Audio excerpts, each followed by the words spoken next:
Minneapolis Roger Goodell walked to the podium, thoroughly prepared to explain that his industry is not dying. He was prepared. He is always prepared. It is one of the maddening things about him. His press conferences are like a Floyd Mayweather fight. You might go in hoping the guy will get pummeled, but you realize after about 30 seconds that it won't happen. The NFL dropped 2 bits of news this week. Well, one was news, the other was a well-timed vow.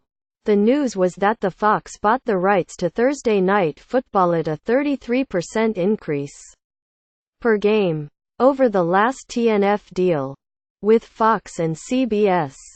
Digital rights still have not been sold, but they will also fetch big money. And this was Goodell's version of a mic drop. The NFL's TV ratings are down, but they are still stronger than TV ratings for literally anything else. The well-timed vow. Goodell told Fox Sports' Colin Cowherd that he wants to change the league's catch rule. As most fans know, the current rule states that if a receiving player catches the ball, it might be a catch. But who knows? It might not be. This has led to some confusion. Goodell wants clarity on the rule. And in classic NFL fashion, the league is expected to ask the opinions of dozens of players, coaches and administrators from various eras, then review hundreds of hours of film and convene 6 to 8 independent committees so it can simplify this.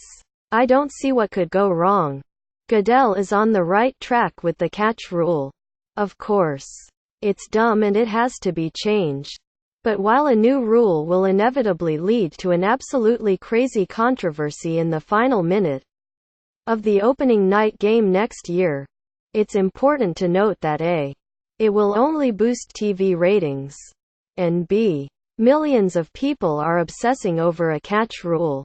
I dare say that far more people care about the catch rule than whether Major League Baseball starts extra innings with a runner on second base, which would be completely insane. It's the NFL's world and Goodell will remain its king for the foreseeable future. As long as he brings his food taster whenever he eats with somebody from New England. He has a new contract. He survived the completely botched Deflategate investigation and mostly botched penalties.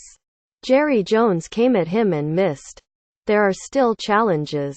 Of course. The CTE issue looms over the whole sport.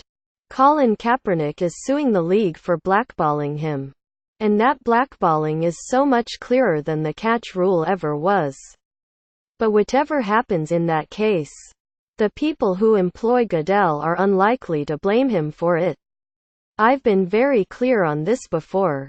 Goodell said, when he was asked about Kaepernick, all the clubs individually have to make their own decisions about who is on the roster or not on the roster. The clubs have to make that decision. We as a league do not get involved in that. If anything, Goodell's press conference was a reminder of how ridiculously abnormal the last few years have been. There should never be that much anger toward a commissioner. He is supposed to be a neutral person running a business that Americans happily frequent. Of course it's a hard job. But there were less controversial ways to handle Ray Rice, Deflategate, and franchise relocation. Now that Goodell has survived what we assume is the worst, you wonder, will the rest of his tenure be smoother? There really is no way to answer to that.